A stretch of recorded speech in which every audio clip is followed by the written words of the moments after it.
আজকে এই অনুষ্ঠানটি আমাদের জন্য অত্যন্ত একটি গুরুত্বপূর্ণ অনুষ্ঠান, একটি স্মরণীয় দিন এবং একটি ঐতিহাসিক অনুষ্ঠান।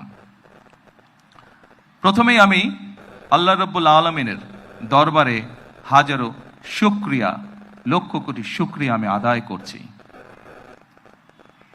নির্বাচনের মাধ্যমে বর্তমানে বাংলাদেশে জনগণের কাছে জবাবদিহিমূলক, জনগণের প্রতিনিধিমূলক একটি সরকার প্রতিষ্ঠিত হয়েছে।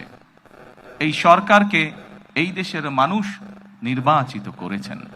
স্বাভাবিকভাবে এই সরকার এই দেশের মানুষের কাছে জবাবদিহি করতে বাধ্য। সম্মানিত উপস্থিতিবৃন্দ, আজকের এই অনুষ্ঠানটি বা এই অনুষ্ঠানকে কেন্দ্র করে যে কারণে আমরা এখানে আজকে উপস্থিত হয়েছি, এটি বহু বছর যাবৎ বাংলাদেশ জাতীয়তাবাদী দল পরিকল্পনা গ্রহণ করেছে। বাংলাদেশের জনসংখ্যার অর্ধেক জনসংখ্যা হচ্ছে নারী। আমরা দৃঢ়ভাবে বিশ্বাস করি এই অর্ধেক জনসংখ্যাকে যদি আমরা পেছনে রাখি, এই অর্ধেক জনসংখ্যাকে যদি আমরা এম্পাওয়ার না করি, তাদেরকে যদি ক্ষমতায়ন না করি, শিক্ষা এবং অর্থনৈতিকভাবে তাদেরকে যদি ক্ষমতায়ন আমরা না করতে পারি, তাহলে অবশ্যই দেশকে কোনোভাবেই সামনে এগিয়ে নিয়ে যাওয়া সম্ভব না। আপনাদের নিশ্চয়ই সকলের খেয়াল আছে, এর আগে বিএনপি সরকার যখন দেশ পরিচালনার দায়িত্বে ছিলেন, দেশনেত্রী বেগম খালেদা জিয়া যখন দেশ পরিচালনার দায়িত্বে ছিলেন, সেই সময় সমগ্র বাংলাদেশে তিনি নারীদের শিক্ষা ব্যবস্থা, স্কুল পর্যায় থেকে ইন্টারমিডিয়েট লেভেল পর্যন্ত শিক্ষা ব্যবস্থাকে বিনামূল্যে করার ব্যবস্থা করেছিলেন। সেই শিক্ষিত নারী সমাজকে আজকে আমরা অর্থনৈতিকভাবে এম্পাওয়ার করতে চাই, অর্থনৈতিকভাবে তাদের সচ্ছলতা গড়ে তুলতে চাই, এবং সেই লক্ষ্যকে সামনে রেখেই বর্তমান সরকার গঠনের আগেই পরিকল্পনা গ্রহণ করেছে কিভাবে নারীদেরকে আমরা ক্ষমতায়ন করব, অর্থনৈতিকভাবে সচ্ছল করে গড়ে তুলব। এবং তারই অংশ হিসাবে আজকে এই ফ্যামিলি কার্ড আমরা সমগ্র বাংলাদেশে পর্যায়ক্রমিকভাবে ইন্ট্রোডিউস শুরু করলাম। আজকে আমরা প্রাথমিক পর্যায়ে, আপনারা নিশ্চয়ই এর মধ্যে বক্তব্য শুনেছেন, প্রাথমিক পর্যায়ে আমরা যেহেতু সরকারের কিছু নিয়ম নীতি আছে, আমাদেরকে সেই সকল নিয়ম নীতির মধ্যে দিয়ে আমাদেরকে একটি কাজ শুরু করতে হবে, এবং সেই নিয়ম নীতির অংশ হিসাবেই প্রথমে পাইলট প্রজেক্ট করতে হবে। সমগ্র বাংলাদেশে 14টি জায়গায় বা 14টি উপজেলায় এই কাজ শুরু হয়েছে।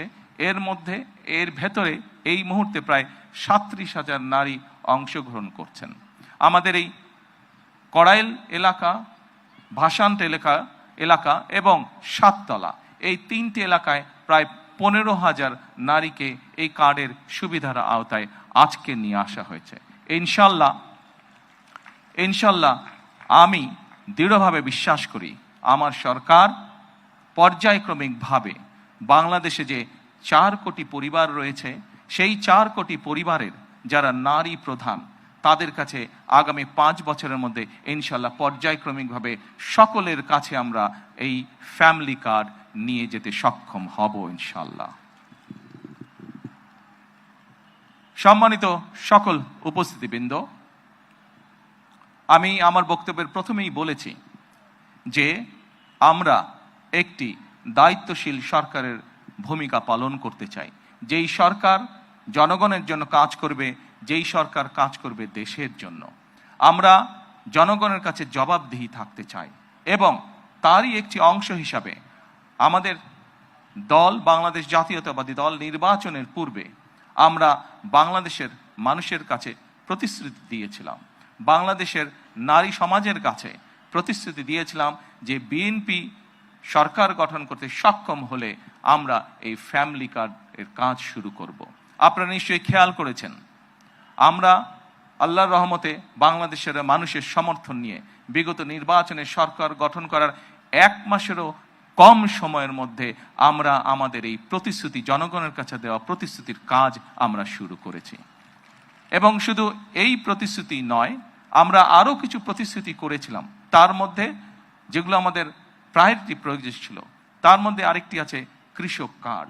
সেই কৃষক কার্ডের কাজও আমরা শুরু করেছি।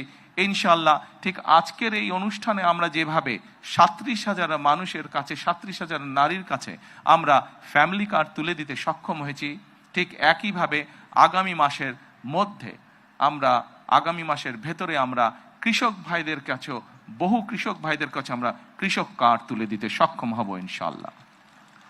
সম্মানিত উপস্থিতিবৃন্দ, আপনারা নিশ্চয়ই খেয়াল করেছেন আমরা দেশের মানুষের কাছে আমরা প্রতিশ্রুতি দিয়েছিলাম, বিশেষ করে আমরা বাংলাদেশের কৃষক ভাইদের কাছে আমরা প্রতিশ্রুতি দিয়েছিলাম যে বিএনপি সরকার গঠন করতে সক্ষম হলে যাদের কৃষি ঋণ 10,000 টাকা পর্যন্ত আছে, কৃষি ঋণ সুদ সহ, সেই কৃষি ঋণ বিএনপি সরকার গঠনে সক্ষম হলে সেই কৃষি ঋণ আমরা মওকুফ করব।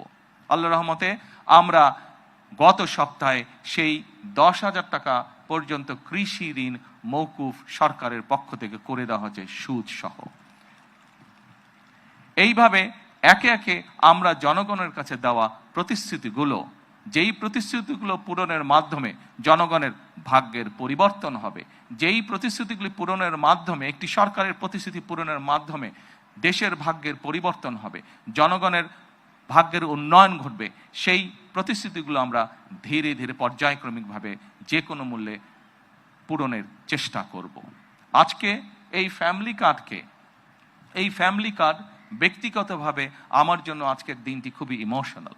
কারণ এখানে আজকে যারা আপনারা অতিথি উপস্থিত আছেন, এখানে কিছু মানুষ উপস্থিত আছেন যাদের সাথে বিগত অনেকগুলো বছর ধরে আমি বসে বসে আমরা পরিকল্পনা গ্রহণ করেছি যে কিভাবে যখন সময় আমরা পাবো, সুযোগ পাবো, জনগণের সমর্থন পাবো, সেই ফ্যামিলি কার্ডটিকে আমরা বাস্তবায়ন করব।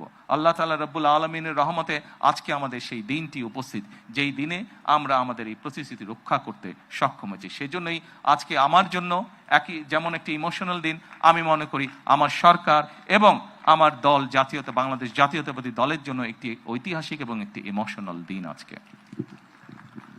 সম্মানিত সকল উপস্থিতিবৃন্দ, সম্মানিত সভাপতি সহ মঞ্চে উপস্থিত অতিথিবৃন্দ, আসুন, এই দেশটি আমাদের প্রথম এবং শেষ ঠিকানা। এই দেশের মানুষের প্রত্যাশা বর্তমান নির্বাচিত সরকারের কাছে অনেক, সেটি আমরা বুঝতে পারি। কিন্তু একই সাথে আমরা যদি বাস্তবতা বিবেচনা করি এবং সমসাময়িক ঘটনা, মধ্যপ্রাচ্যের যে পরিস্থিতি, সকল কিছু যদি বিবেচনা করি, তাহলে আমরা যে প্রতিশ্রুতিগুলি দিয়েছিলাম, আমরা অবশ্যই আমাদের প্রতিশ্রুতি থেকে বিন্দুমাত্র আমরা অবস্থান পরিবর্তন করব না। হয়তো সমসাময়িক বৈশ্বিক পরিস্থিতির কারণে ক্ষেত্র বিশেষে হয়তো আমাদের কিছু কিছু ক্ষেত্রে সময় বেশি লাগতে পারে প্রতিশ্রুতিগুলো বাস্তবায়নের জন্য।